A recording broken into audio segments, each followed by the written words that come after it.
ओम श्री गणेशाय नम नमस्कार बंधुगण आपण मानक आम यूट्यूब चैनल को स्वागत।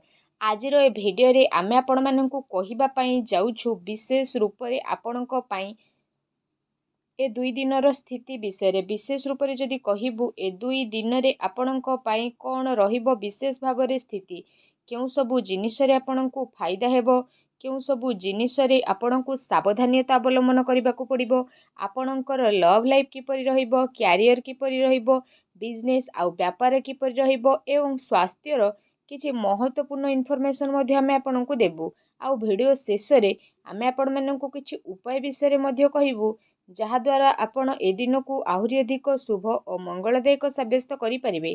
आग को वीडियो आरंभ करने पूर्व आमर आपण को रिक्वेस्ट कि जदि आपण आमर ए चैनल नुआ आछंती चैनल को सब्सक्राइब करंतु सांगरे नोटिफिकेशन बेल को मध्य ऑन करंतु जहाद्वारा समय समय सह नुआ नुआ वीडियो नोटिफिकेशन आपण को मिलिबो।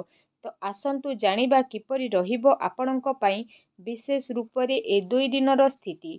जदि विशेष भाव में आमे सबुठारु प्रथमे कहिबा कि कौन आपणक पई सतरे पॉजिटिव रहिबा पई जाउछि विशेष रूप रे जदि कहिबा किछि राजनीतिक लोकंक द्वारा साक्षात आपणकर लोकप्रियता को बढ़ेइबो सांगरे जन संपर्कर कायरा विस्तार मध्य हेबो संतानक तरफरु तांकर क्यारियर को नेकी आपणको कोनोसी शुभ समाचार मध्य मिली पारे आपणकर सिद्धांतवादी दृष्टिकोण समाज आउ धार्मिक स्थल रे आपणको सम्मान जलक उपाधि मध्य प्रदान करिबो विशेष भाव रे धार्मिक आउ आध्यात्मिक गतिविधि रे आपणकर महत्वपूर्ण योगदान मध्य रहिबो प्रॉपर्टी संबंधित कौनसी अटकीथिबा कार्य पूरा हेबार विशेष रूप रे संभावना रहिछि।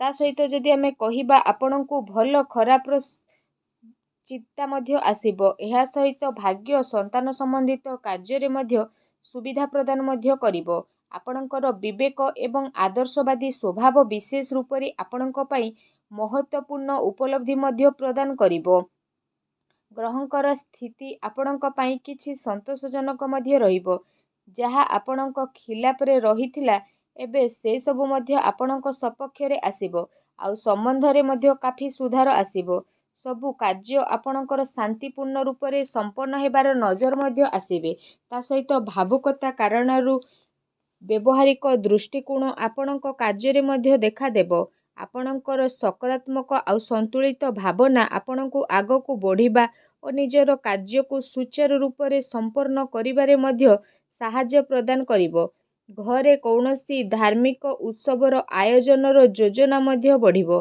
आपण पुणी थरे निजे निजे को ताजा अनुभव मध्य विशेष भाव रे करिबे एहा सहित अटकीथिबा बड़ पेमेंट मध्य मिलिबा कारणरू आर्थिक स्थिति रे काफी समय पर्यंत सुधार आसी जिवो जहाद्वारा आपणको काफी सुकून मिलिबो आउ आपणकर मन बहुत अधिक प्रसन्न रहिबो।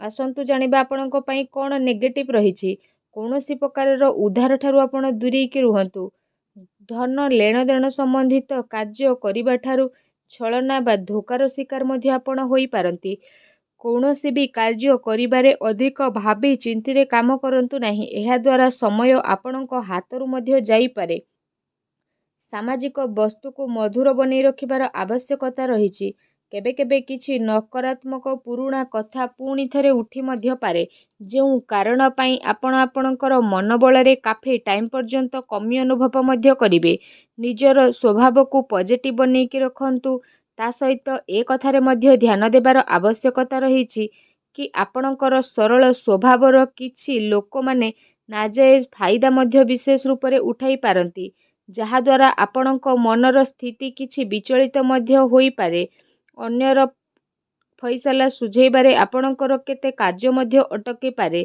काहा सहित कौनसी वादा करिसेंती से वादा को अवश्य पूरा करंतु नचे समाज रे आपणकर छवि बिगिड़ी पारे एवं किछि लाभदायक होई कि भी आपणक कार्यरु स्थिति बाहरी मध्य जाई पारे एहा सहित जदि विशेष भाव रे करिबा देखावा ठारू आपण दूरी के रखंतु ता सहित धन संपत्ति रे नुकसानदायक स्थिति जदि रहिछि तो सेथि पई कौनसी प्रकारर निवेश को आपण बिगिड़ी दियंतु संपत्ति संबंधी विवाद रे मध्य विशेष रूप रे जदि आमे कहिबा भाईंक सहित संबंध आपण खराब करंतु नाही ପିଲାଙ୍କର ଗତିବିଧି ଉପରେ ଧ୍ୟାନ ରଖିବାର ଅତି ଆବଶ୍ୟକତା ରହିଛି।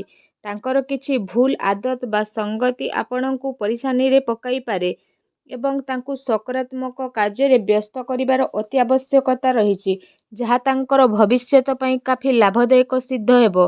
ଆସନ୍ତୁ ଜାଣିବା ଆପଣଙ୍କର ଲଭ୍ ଲାଇଫ୍ କିପରି ରହିବ। ଘରର ମାହୋଲ ଅନୁଶାସିତ ଏବଂ ଖୁସିଭରା ମଧ୍ୟ ରହିବ। ପ୍ରେମ ସମ୍ବନ୍ଧରେ ମର୍ଯ୍ୟାଦା ବନେଇ ରଖିବାର ଅତି ଆବଶ୍ୟକତା ରହିଛି। ଆପଣଙ୍କର ସମସ୍ୟାକୁ ସୁଲଝେଇବାରେ ଆପଣଙ୍କର ଜୀବନସାଥୀ ଆଉ ପିଲାଙ୍କର ପୂରା ସହଯୋଗ ରହିବ, ଯାହାଦ୍ୱାରା ଆପଣଙ୍କର ଆତ୍ମବିଶ୍ୱାସ କାଫି ବନିକି ମଧ୍ୟ ରହିବ। ଅତି ସମ୍ପର୍କୀୟଙ୍କ ସହିତ ମେଳ ମେଳାପ ଏବଂ ବୁଲାବୁଲିର ପ୍ରୋଗ୍ରାମ ମଧ୍ୟ ଆପଣଙ୍କର ବନିପାରେ, ଯାହାଦ୍ୱାରା ଘର ପରିବାରର ବାତାବରଣ ଖୁସିଭରା ଏବଂ ସୁଖଦପୂର୍ଣ୍ଣ ମଧ୍ୟ ରହିବ। ଆସନ୍ତୁ ଜାଣିବା ଆପଣଙ୍କର ବ୍ୟବସାୟିକ କ୍ୟାରିୟର କିପରି ରହିବ। କାର୍ଯ୍ୟସ୍ଥଳରେ ନିଆଯାଇଥିବା ଠୋସ୍ ନିର୍ଣ୍ଣୟ ବହୁତ ଭଲ ଆପଣଙ୍କ ପାଇଁ ସାବ୍ୟସ୍ତ ହେବ ଏବଂ ସଫଳତା ମଧ୍ୟ ଆପଣଙ୍କୁ ଅବଶ୍ୟ ପ୍ରାପ୍ତ ହେବ। ମାର୍କେଟିଂ ତଥା ପେମେଣ୍ଟ କଲେକ୍ଟ କରିବା ଭଳି କାର୍ଯ୍ୟରେ ସମୟ ଅଧିକ ବ୍ୟତୀତ କରନ୍ତୁ। ସେୟାର ରିସ୍କ ପ୍ରଭୃତି କାର୍ଯ୍ୟଠାରୁ ବିଶେଷ ରୂପରେ ଆପଣ ଦୂରେଇକି ରୁହନ୍ତୁ। ଆପଣଙ୍କ ସହ ଛଳନା ବା ଧୋକାଧଡ଼ି ମଧ୍ୟ ହୋଇପାରେ। ଚାକିରିରେ ଯଦି କହିବା, ବିଶେଷ ରୂପରେ ପ୍ରତିଟି ସ୍ଥିତିରେ ପରିବର୍ତ୍ତନ ମଧ୍ୟ ଆପଣଙ୍କୁ ଦେଖିବାକୁ ମିଳିବ। ଏହା ସହିତ ଯାହା ଚାହିଁବେ ସେସବୁ ମଧ୍ୟ ଆପଣ ଏ ସମୟ ପିରିୟଡ଼ରେ ପ୍ରାପ୍ତ କରିପାରିବେ। ପ୍ରତିଟି ସ୍ଥିତି ଆପଣଙ୍କ ପାଇଁ ଶୁଭ ହେବ। ଚାକିରିରେ କୌଣସି ପ୍ରକାରର ସ୍ଥାନ ପରିବର୍ତ୍ତନ ର ସ୍ଥିତି ମଧ୍ୟ ଆପଣଙ୍କ ପାଇଁ ବନୁଅଛି। କାର୍ଯ୍ୟସ୍ଥଳରେ କୌଣସି ପଡ଼ୋଶୀଙ୍କ ଦ୍ୱାରା ଲଢ଼େଇ ଝଗଡ଼ା ଯେପରି ସ୍ଥିତି ମଧ୍ୟ ବନିଯିବ। କିଛି କାନୁନ ବା ନିବେଶ ସମ୍ବନ୍ଧିତ ବିଶେଷ ରୂପରେ ଜଟିଳତାର ସାମ୍ନା ମଧ୍ୟ ଆପଣଙ୍କୁ କରିବାକୁ ପଡ଼ିପାରେ। ବ୍ୟବସାୟିକ କାର୍ଯ୍ୟ ପ୍ରଣାଳୀରେ ପରିବର୍ତ୍ତନ ଆଣିବା ଆପଣଙ୍କ ପାଇଁ ଅତି ଆବଶ୍ୟକ ରହିଛି, ଯାହାଦ୍ୱାରା ଆହୁରି ଅଧିକ ଭଲ ପରିଣାମ ଆପଣଙ୍କୁ ହାସିଲ ହେବ। ବ୍ୟବସାୟିକ ପ୍ରତିଷ୍ଠାନରେ ଅନୁଭବୀ ଏବଂ ପରିବାରର ବରିଷ୍ଠ ଲୋକଙ୍କର ଅନୁମତି ନେବା ଏବଂ ସହମତି ଦ୍ୱାରା କାର୍ଯ୍ୟ କରିବା ଦ୍ୱାରା କାଫି ସମସ୍ୟା ସବୁ ଦୂରେଇ ମଧ୍ୟ ଯିବ। ଧନ ଲେଣ ଦେଣ ସମ୍ବନ୍ଧିତ କାର୍ଯ୍ୟରେ ବିଶେଷ ଭାବରେ ଲାଭଦାୟକ ସ୍ଥିତି ମଧ୍ୟ ବନିବ, ଯାହାଦ୍ୱାରା ଆପଣଙ୍କୁ କାଫି ଖୁସି ହେବ। ତା ସହିତ କାର୍ଯ୍ୟ କ୍ଷେତ୍ରରେ ଆପଣ ପରିବର୍ତ୍ତନ ସମ୍ବନ୍ଧିତ ଯୋଜନା ବନଉଛନ୍ତି ତ ସେସବୁ ଉପରେ ଅମଲ କରିବାର ଉଚିତ ସମୟ ରହୁନାହିଁ। ଏ ସମୟରେ ଅଧିକତମ ଊର୍ଜା ଆଉ ନିବେଶ ସମ୍ବନ୍ଧିତ କାର୍ଯ୍ୟରେ ଲଗାନ୍ତୁ। ବର୍ତ୍ତମାନର ଗତିବିଧିରେ ନିଜର ଧ୍ୟାନ କେନ୍ଦ୍ରିତ କରନ୍ତୁ, ଏହା ଆପଣଙ୍କ ପାଇଁ ଶୁଭ ରହିବ। ଆସନ୍ତୁ ଜାଣିବା ଆପଣଙ୍କର ସ୍ୱାସ୍ଥ୍ୟ କିପରି ରହିବ। ବିଶେଷ ରୂପରେ ଯଦି କହିବା, ଆପଣଙ୍କର ସ୍ୱାସ୍ଥ୍ୟ ବହୁତ ଭଲ ରହିବ। ତା ସହିତ ଦିନଚର୍ଯ୍ୟାକୁ ବ୍ୟବସ୍ଥିତ ବନେଇକି ରଖିବା ଆପଣଙ୍କ ପାଇଁ ଅତି ଆବଶ୍ୟକତା ରହିଛି। ସେଥିପାଇଁ ନିଜର ଖାଦ୍ୟପେୟରେ ଧ୍ୟାନ ଦିଅନ୍ତୁ ଏବଂ ନିଜର ସ୍ୱାସ୍ଥ୍ୟକୁ ଆହୁରି ଅଧିକ ଭଲ ରଖିବା ପାଇଁ ପ୍ରତ୍ୟେକ ଦିନ ଯୋଗ କରନ୍ତୁ, ବ୍ୟାୟାମ କରନ୍ତୁ ଏବଂ ସୁସ୍ଥ ରୁହନ୍ତୁ। ଆସନ୍ତୁ ଜାଣିବା ଆପଣଙ୍କ ପାଇଁ କ'ଣ ବିଶେଷ ଉପାୟ ରହିଛି। ଆପଣ ସ୍ନାନ ଆଦି ବିଶେଷ ଭାବରେ କରିସାରିବା ପରେ ମନ୍ଦିର ଯାଆନ୍ତୁ ଆଉ ଭଗବାନ ଶିବଙ୍କୁ ବିଶେଷ ରୂପରେ ଦୁଗ୍ଧ ମିଶ୍ରି ଅବଶ୍ୟ ପ୍ରଦାନ କରନ୍ତୁ।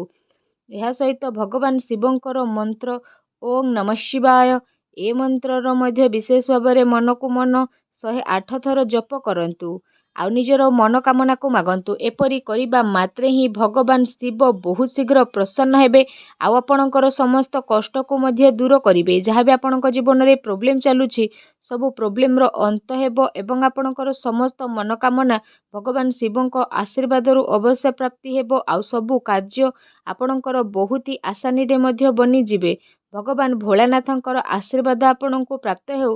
ସଚ୍ଚା ଦିଲରେ କମେଣ୍ଟ ବକ୍ସରେ ଜୟ ଭୋଲେନାଥ ବୋଲି ଅବଶ୍ୟ ଲେଖନ୍ତୁ। ତା ସହିତ ଭିଡ଼ିଓକୁ ଲାଇକ୍ କରିବା ପାଇଁ ଭୁଲନ୍ତୁ ନାହିଁ। ଧନ୍ୟବାଦ।